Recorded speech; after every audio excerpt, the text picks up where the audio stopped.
32 sports, 329 medal events, 184 countries, उसमें से एक है भारत। 130 करोड़ लोगों का देश Bharat. Only 117 Olympians and only 6 medals, not a single gold. Olympics में भारत के प्रदर्शन को देखने के बाद बहुत सारे लोगों के सवाल थे कि आखिर हम ओलंपिक्स में मेडल क्यों नहीं जीत पाते हैं। एज ए स्पोर्ट्समैन 3 साल मैंने गेम किया है, लेकिन शोल्डर इंजरी के कारण मैं आगे कंटिन्यू नहीं कर पाया। अब मैं आपको एज ए स्पोर्ट्समैन बताऊंगा कि खेल, खिलाड़ी और सरकार कहां हम पीछे रह जाते हैं कि हम ओलंपिक्स में मेडल नहीं जीत पाते हैं। आखिर किसकी कमी है? इंफ्रास्ट्रक्चर, पॉलिटिक्स या फिर गेम में लोगों का इंटरेस्ट? आप, मैं, सरकार कहां पीछे रह रहे हैं कि बाकी देशों से हम इतना पीछे हो गए कि हमारे से छोटे देश हमारे से ज्यादा मेडल लेके आते हैं। भारत में जब एक बच्चे का जन्म होता है, उसके साथ ही उसके पेरेंट्स ये माइंडसेट बना लेते हैं कि बच्चा आगे जाके क्या करेगा, या तो डॉक्टर बनेगा, इंजीनियर बनेगा या सरकारी नौकरी करेगा। बच्चे को सिर्फ और सिर्फ स्टडी से रिलेटेड ही आगे क्या बनाना है उसके बारे में पेरेंट्स तैयारी करना शुरू कर देते हैं। वहीं कुछ ऐसी कंट्रीज हैं लाइक चाइना, यूएसए, जहां 4 साल के बच्चे को यह पता होता है कि उसको आगे 20-25 साल के अंदर किस प्रकार अपने देश का नाम रोशन करना है। अब जब बच्चा बड़ा होता है तो बच्चा स्कूल जाता है और स्कूल में खेल के नाम पे उसको मिलते हैं पीटीआई सर। वो पीटीआई सर जो सिर्फ पीटी कराना जानते हैं, खेल के अनुभव के नाम पे उनको होता है जीरो अनुभव। दोस्तों, आज की डेट में पीटीआई तो वो इंसान भी बन सकता है जो अदर स्टेट से डिग्री लेके आ जाए और एक छोटा मोटा सर्टिफिकेट डिस्ट्रिक्ट का हो या फिर इंटर कॉलेज का हो, वो लेके पीटीआई बन जाता है। जिसको खुद को कुछ नहीं आता, जो सिर्फ पढ़ाई करके पीटीआई बन रहा है, वो बच्चों को क्या सिखाएगा? जब अनुभव होगा तो ही तो वो आगे बच्चों को बढ़ा पाएगा, तभी तो हमारे देश के बच्चे खेल में इंटरेस्ट ले पाएंगे। अब बच्चा पढ़ाई करते करते जब 15-16 साल का हो जाता है, तब उसको समझ में आता है कि खेल नाम की भी कोई चीज होती है। नहीं तो वो अभी तक सिर्फ अपने गांव में, शहर में क्रिकेट को ही खेल समझता है। 16 साल की उम्र में जब वो ओलंपिक्स देखता है तो उसके दिमाग में आता है, यार इंडिया के इतने कम मेडल, लेकिन उसकी उम्र उस समय तक निकल चुकी होती है खेल में आने के लिए। क्योंकि जहां चाइना, जापान के 4 साल का बच्चा कंपटीशन की तैयारी कर रहा होता है, वहां हमारे बच्चे 16 साल में सोचते हैं क्या हमें खेल खेलना चाहिए। 18-19 साल होते होते जब वो स्पोर्ट्स में पूरी तरीके से इन्वॉल्व होते हैं तो उसकी उनकी बॉडी कहती है, भाई अब आप लेट हो चुके हो।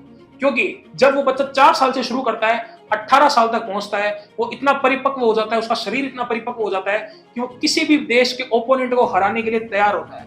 आज के इस पेरिस ओलंपिक की बात करें तो अधिकतर मेडलिस्ट चाइना, जापान के 20-25 साल के आसपास के हैं, और हमारे यहाँ 20-25 साल में बच्चा खेल को समझना शुरू करता है और फिर सिर्फ और सिर्फ Twitter, social media, Instagram, YouTube पे ये लिख के पूछता है कि यार इंडिया के मेडल क्यों नहीं आते। भाई, बाहर कब निकलोगे? खुद को खेल में कब डालोगे?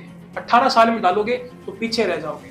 माइंडसेट उसके पेरेंट्स, उसके टीचर्स वो बनाते हैं जब वो बच्चा 4 साल का होता है। ये सेम कहानी अंकित बयानपुरिया के साथ हुई, जब अंकित बयानपुरिया ने सोशल मीडिया पे ये बोल दिया कि तुम लोग बाहर आके गेम की तैयारी करके देखो फिर बोलना, लेकिन लोगों का उनकी तरफ नेगेटिव रिस्पॉन्स आया। भारत वर्ल्ड में आबादी में सब तो नंबर 1 है, पर ओलंपिक में इतने पीछे हैं। तो भाई तब क्यों करा बैठे हो? खड़े हो, करो ना मेहनत, लाओ मेडल, किसने रोक रखे हो? अब बात करते हैं गवर्नमेंट का क्या रोल रहता है। सबसे बड़ा इंपॉर्टेंट रोल गवर्नमेंट का ही है। जहां हमारे देश के अधिकतर एसोसिएशन के अध्यक्ष आपको पॉलिटिशियन दिखेंगे, वो पॉलिटिशियन जिन्होंने खेल को कभी समझा ही नहीं। दोस्तों, दिक्कत पॉलिटिशियन होने में नहीं है, दिक्कत यह है कि जो खिलाड़ी कभी रहा ही नहीं, वो बच्चों की प्रॉब्लम, जब बच्चा छोटा है, जब बच्चा जूनियर है, जब बच्चा सीनियर हुआ, उन प्रॉब्लम्स को समझेगा कैसे? और अगर समझेगा नहीं तो निवारण कैसे करेगा? कहने को हम कहते हैं कि उनके नीचे बहुत सारे ऐसे कोचेज होते हैं जो बताते हैं, प्रॉब्लम सॉल्व करवाते हैं, पर भाई मेन जो जिसको डिसीजन लेना है वो अध्यक्ष ही होता है। तो इस कारण से सबसे बड़ी प्रॉब्लम है इन एसोसिएशंस के अध्यक्ष, जो कभी भी हमारे देश के बच्चों की प्रॉब्लम्स को समझ ही नहीं सकते। अब अगर इन अध्यक्ष के नीचे कोचेज की बात की जाए तो कुछ कोच तो हमारे देश में ऐसे भी है दोस्तों कि वो ना तो उस खिलाड़ी को सही राह पे लाएंगे और ना ही उस खिलाड़ी का भविष्य बनाएंगे। अगर बच्चा उस खेल के लायक नहीं बना तो उसको ये भी नहीं कहेंगे कि तू खेल बदल ले, उसको कहेंगे तू और मेहनत कर, मेरे पास मेहनत कर। और कुछ कोचेज ऐसे भी हैं दोस्तों जो कोचेज के नाम पे धब्बा है, क्योंकि वही कोचेज के कुछ लोग जज दोस्त होते हैं और अपने खिलाड़ियों को आगे बढ़ाने के लिए, सिर्फ अपने खिलाड़ियों को आगे बढ़ाने के लिए किसी और का भविष्य बर्बाद कर देते हैं। आज की डेट में ये सब चीजें बिजनेस बन चुकी है। अगर कोई कोच है, उसके अंडर में कोई बच्चा ट्रेनिंग कर रहा है और जज कोच का फ्रेंड है या जानकार है, तो सीधी सी बात है कि उसको बच्चे को जिताने के लिए जितना हो सकता है उतना किया जाएगा। अब 10 बच्चे पार्टिसिपेट करने आए, कुछ बच्चे दूर दूर से आते हैं, तो वो सोचते हैं इस कोच का लड़का तो आगे बढ़ रहा है तो हमें कोच बदल लेना चाहिए। इस चक्कर में एक कोच के पास बस सारे बच्चे पहुंच जाते हैं और उसकी मोनोपोली बनना शुरू हो जाती है। गेम्स में भी आजकल पॉलिटिक्स के नाम पे पावर देखी जाती है कि कौन सा इंसान कितना आगे जा रहा है। बाकी पॉलिटिक्स, रेसलिंग, प्रोटेस्ट में तो आपने अच्छे से देख लिया। अब हमारे देश के इंफ्रास्ट्रक्चर की बात करते हैं। हमारे देश का इंफ्रास्ट्रक्चर उस लेवल पर है कि हर गेम का यहाँ पे मैदान भी नहीं मिलेगा आपको।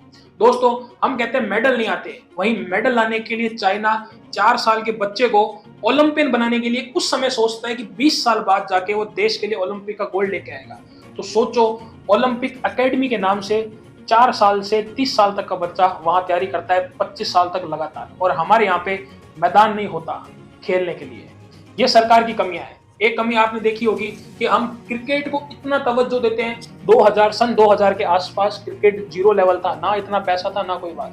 आज 25 साल में क्रिकेट उस लेवल पे खड़ा हो गया है कि जितने भी क्रिकेटर हैं लगभग सब करोड़पति अरबपति हैं। क्रिकेट का अटेंशन मिलती है, सही मिलती है, क्योंकि उनकी एसोसिएशन इतना कर रही है ना। जो उस गेम को इतना पॉपुलर बनाया एसोसिएशन ने, इतना पैसा लेके आए ताकि वो सेफ रह सके, उनको सैलरी भी मिले साल का। हमें कोई सैलरी नहीं मिलती है खेलने के लिए, कुछ भी नहीं मिलता है हमें खेलने के लिए। It's only if you perform you get something. इन रही सही कसर और मेहनत करके जब बच्चा ओलंपिक के लिए क्वालिफाई भी कर लेता है, तो क्वालिफाई करने के बाद उसको क्या मिलता है? हमारे देश की निखत, उसके बाद हॉकी टीम, दोनों के साथ जिस प्रकार चीटिंग हुई। 1 साइडेड गेम जीता था निखत ने, लेकिन पता नहीं किस प्रकार का डिसीजन लिया गया जजेस के द्वारा कि निखत को वो गेम हरा दिया गया। हॉकी की टीम जब सेमीफाइनल में जर्मनी के साथ थी, तो ये बोल के पेनल्टी स्ट्रोक दिया गया कि एक प्लेयर नेट के अंदर था। सेम चीज जब जर्मनी की टीम ने करी तो कोई किसी प्रकार का पेनल्टी स्ट्रोक नहीं दिया गया। अच्छा, अब यहां तक ओलंपिक तक पहुंच गया, मेडल मिल गया और नहीं मिला, तब जाके पब्लिक को इंटरेस्ट मिलता है कि यार ये बंदा मेडल लेके आया है। और वो इंटरेस्ट कब तक रहता है? अगले 1 से 2 महीने तक। उसके बाद सब भूल जाते हैं। अगले 1 महीने ये चलेगा यार ये इंसान मेडल लेके आया था, बढ़िया इंसान है। अब उस इंसान को स्पॉन्सर मिलने शुरू हो जाएंगे, उस इंसान को इन्फ्लुएंसर बना दिया जाएगा कि भाई यही है जो है, इतना पैसा मिल जाएगा, वो तैयारी में कुछ भी लगा सकता है। लेकिन जब गेम करना शुरू करता है उसके पास कुछ नहीं होता है। अपनी मेहनत से जीरो लेवल से स्टार्ट होकर वो ओलंपियन बनता है। सोचने वाली बात है दोस्तों। किसी को पता था कि मीराबाई चानू को हिप इंजरी थी बहुत लंबे समय से? अधिकतर मैं कह रहा हूँ 99.999% लोगों को नहीं पता होगा। जिसने गेम देखा होगा उसको पता चला होगा कि मीराबाई चानू को हिप इंजरी थी। आप में से कितने लोगों को यह पता था कि नीरज चोपड़ा लंबे समय से इंजर्ड चल रहा है, उसने अपना हाईएस्ट थ्रो नहीं कराया? अधिकतर लोगों को यह बात भी नहीं पता होगी, लेकिन जब गेम देखा तो पता चला। यह बताता है कि आपका गेम में कितना इंटरेस्ट है। जहां क्रिकेट मैच रेगुलर चलते हैं उसके बाद भी इंटरेस्ट बना रहता है, हर इंसान उस क्रिकेट मैच को देखने को भागता है, इतने स्पॉन्सर्स आते हैं, इतना पैसा आता है। लेकिन इन खिलाड़ियों का क्या? इन खिलाड़ियों से सिर्फ एक क्वेश्चन आता है कि हम मेडल क्यों नहीं जीत पाते। मेडल नहीं जीतने के पीछे हमारी ही कमियां हैं, हमारे देश का इंटरेस्ट ही नहीं है इन मेडल्स को जीतने में। जब ओलंपिक आता है उससे 1 महीने पहले शुरुआत होती है कि इस बार कितने खिलाड़ी खेलेंगे, जाता है उसके 1 महीने तक याद रहता है कितने खिलाड़ियों ने पार्टिसिपेट किया। उसके बाद सिर्फ गवर्नमेंट जॉब में पार्ट लेने वाले लोगों को याद होता है जीके के लिए। कोई नहीं पूछता, कोई नहीं सोचता कि किसने पार्टिसिपेट किया, किसने नहीं किया। That is why India 0 gold medal के साथ और सिर्फ 6 मेडल के साथ वापस लौटेगा पेरिस ओलंपिक से। अब नेक्स्ट टाइम से कभी भी दिमाग में ये सवाल उठे कि इंडिया मेडल क्यों नहीं जीत पाता है, तो पहले अपने अंदर झांक के देखना कि तुमने इस मेडल जीतने के लिए क्या किया है, और उसके बाद कमेंट करके बताना कि हम खेल, खिलाड़ी और सरकार में क्या सुधार कर सकते हैं जिससे इंडिया का मेडल टैली में नंबर ऊपर आ सके। वीडियो पसंद आया हो तो लाइक कर देना, चैनल पे नए हो तो सब्सक्राइब कर लेना। सोशल मीडिया हैंडल्स डिस्क्रिप्शन में दिए हुए हैं।